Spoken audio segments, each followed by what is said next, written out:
비트코인 매거진의 라이트닝 네트워크 위에 테더가 올라가는 것에 대한 기사가 나왔습니다. 어떤 장점과 단점이 있을까요? 한번 들어보시기 바랍니다. 그럼 시작합니다. 라이트닝 네트워크 위에 USDT, 좋은 점, 나쁜 점, 그리고 미지의 영역. 누구나 흥미로운 시대를 살아가기를 이라는 중국 속담을 영국식으로 잘못 인용한 말을 들어봤을 겁니다. 이 말은 저주처럼 들리죠. 마치 80세 이상의 최신 트렌드를 좇는 사람들이 좋아할 만한 심오한 인용구 같습니다. 하지만 그 반대 상황을 생각해 본 적 있나요? 앵글로색슨 연대기에 따르면 거의 200년 동안 별다른 일이 일어나지 않은 시기가 있었다고 합니다. 비비안 머시어는 고도를 기다리며를 아무 일도 일어나지 않는 연극, 그것도 2번이나 라고 유명하게 표현했죠. 하지만 191번이나 아무 일도 일어나지 않는다면 저는 차라리 흥미로운 시대를 택하겠습니다. 그리고 지금이 바로 그런 시기입니다. 테더가 그들의 스테이블 코인 USDT를 라이트닝 네트워크에 도입하려고 합니다. 최근 우리는 라이트닝이 비트코인 경제의 공통 언어라는 점과 비트코인이 실제로 교환 매개체로 기능한다는 점에 대해 많이 이야기해왔습니다. 이제 이 두 논의가 하나로 수렴되는 것 같습니다. 라이트닝이 공통 언어로 작동함으로써 비트코인은 USDT와 같은 다양한 인접 기술들과 상호 운용 가능해졌습니다. 그리고 USDT는 비트코인을 새로운 사용 사례, 새로운 시장, 그리고 라이트닝 생태계가 아직 경험하지 못한 규모의 도전으로 가속화할 것입니다. 선택의 여지가 있다면 저는 소파에서 오후를 보내는 것보다 미지의 세계에 뛰어드는 쪽을 택하겠습니다. 멋진 것들은 모두 미지의 영역에 있으니까요. USDT가 라이트닝에 합류한다는 것은 미지의 땅을 탐험하는 것과 같습니다. 정말 흥미로운 시대죠. 그러니 USDT가 라이트닝에 합류하고 라이트닝이 USDT를 움직이게 되는 것이 무엇을 의미하는지, 기회와 위험, 그리고 아직 풀리지 않은 질문들을 함께 생각해보죠. 템루트 에셋 기본 개념. 라이트닝은 원래 비트코인 블록체인의 처리량을 늘리기 위해 만들어졌기 때문에 비트코인이 유일한 전송 대상이었습니다. 템루트 에셋은 스테이블 코인과 같은 대체 가능한 자산을 비트코인 결제를 처리하는 동일한 인프라의 메타데이터 형태로 얹어서 라이트닝 네트워크를 통해 전송할 수 있게 해주는 새로운 프로토콜입니다. 그 작동 방식은 라이트닝을 이해하는 사람이라면 꽤 간단하게 느껴질 겁니다. 수신자는 송신자에게 송장을 생성하는데 이 송장은 네트워크에 연결된 엣지 노드들에게 비트코인과 USDT와 같은 자산의 환율을 요청합니다. 사용자가 엣지 노드의 환율을 수락하면 결제 송장을 생성해 송신자에게 보냅니다. 송신자는 자신의 엣지 노드에 자산을 보내고 엣지 노드는 이를 일반적인 비트코인 결제로 변환해 네트워크를 통해 라우팅 노드들을 거쳐 전송합니다. 수신자 측 엣지 노드는 이를 다시 원래 자산으로 변환해 수신자에게 전달합니다.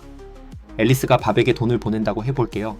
엣지 노드 사이에는 무수히 많은 라우팅 노드가 결제를 전달할 수 있지만 그들은 이동 중인 비트코인만 볼 뿐입니다. 템루트 에셋은 라이트닝과 비트코인의 유연성을 활용해 사용자가 네트워크를 통해 새로운 종류의 자산을 전송할 수 있게 하고 비트코인을 보편적 교환 매개체로 사용합니다. 모든 노드가 라이트닝을 말한다는 점에서 엣지 노드 사이의 라우팅 노드는 비트코인만 보고 움직일 뿐입니다. 대단하죠?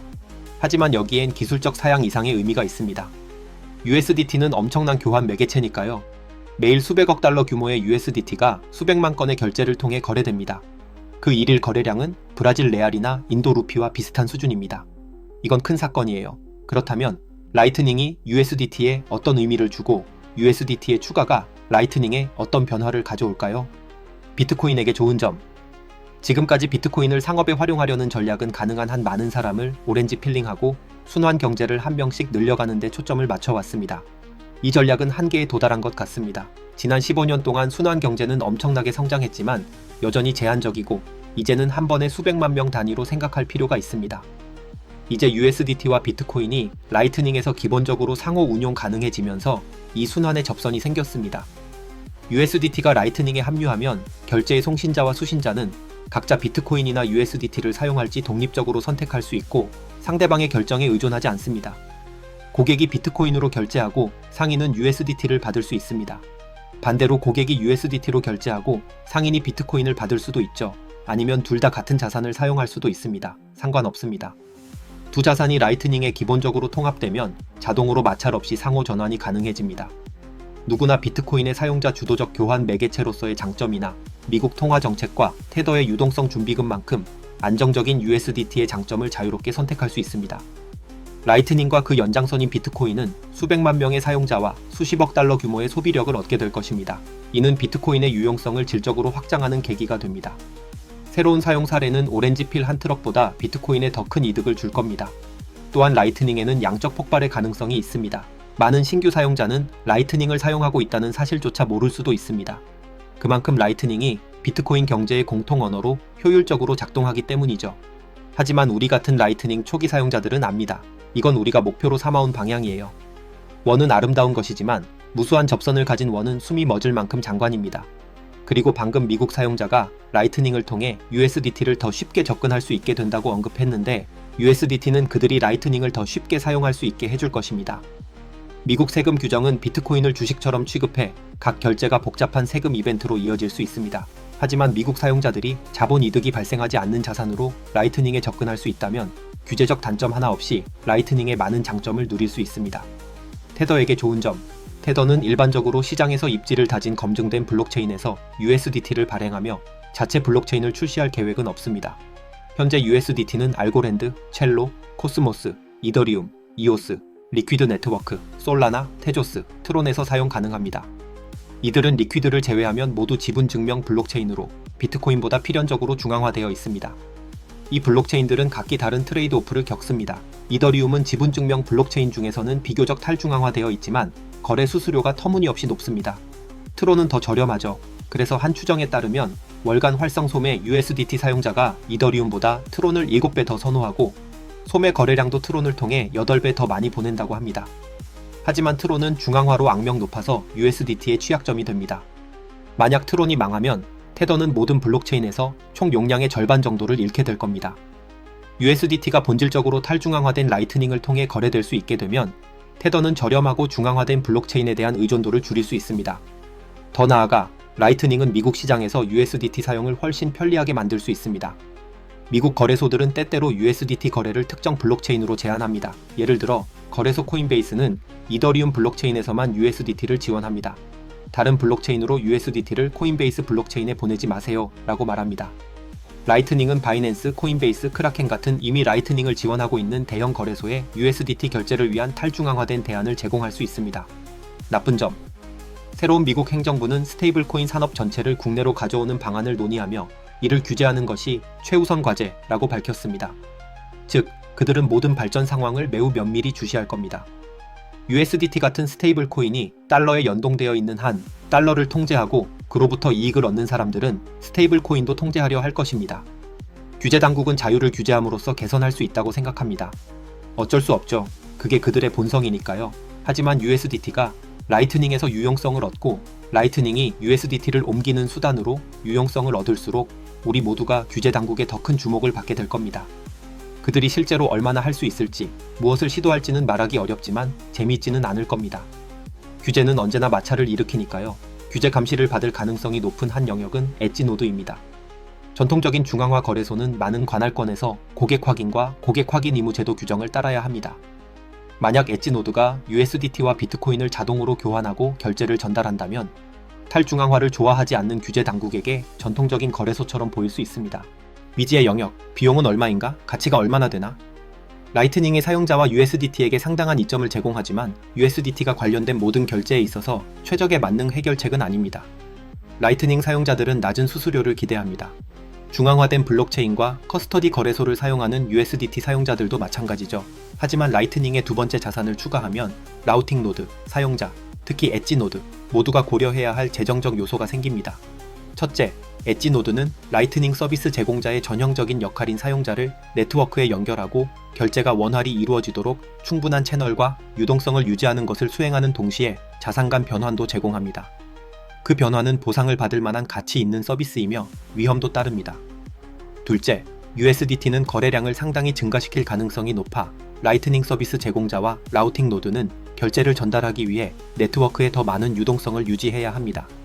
그들은 커스터디 거래소처럼 내부 장부를 업데이트하는 단축키를 사용할 수 없습니다. 유동성 할당의 경제학은 여전히 적용되며 그 중요성은 더 커집니다. 라이트닝이 USDT 결제에서 트론 같은 중앙화 블록체인과 경쟁할 수 있을까요?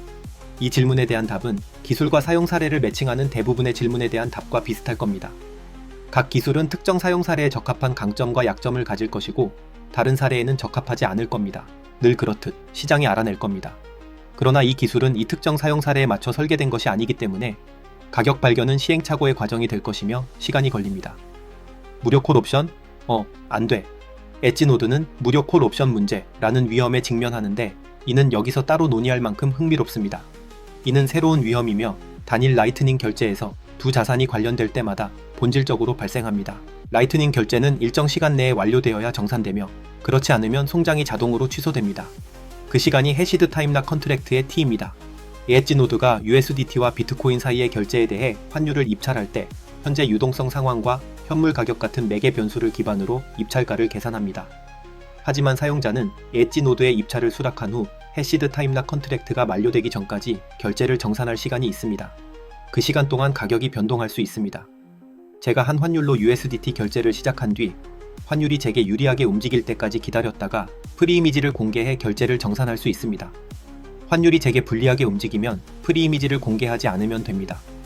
그 경우 엣지노드는 자금을 회수하기 위해 채널을 닫을 수 있지만 그건 느리고 비용이 많이 드는 과정입니다. 환율이 제게 유리하게 움직이면 엣지노드가 그 차액을 떠안게 됩니다. 앞면이 나오면 저는 아무것도 잃지 않고 뒷면이 나오면 엣지노드를 속이는 셈이죠. 라이트닝에서 자산조합이 포함된 결제는 사용자에게 콜옵션을 제공합니다. 전통적인 금융기관은 콜옵션 판매의 하방 위험을 가격에 반영해 관리합니다. 준비되지 않은 엣지노드에게 이 옵션은 매우 비쌀 수 있습니다. 볼츠의 킬리안과 마이클에게 물어보세요. 그들이 이 문제를 처음 제기했고 생태계 모두를 위해 설명해준 품격 있는 사람들이죠.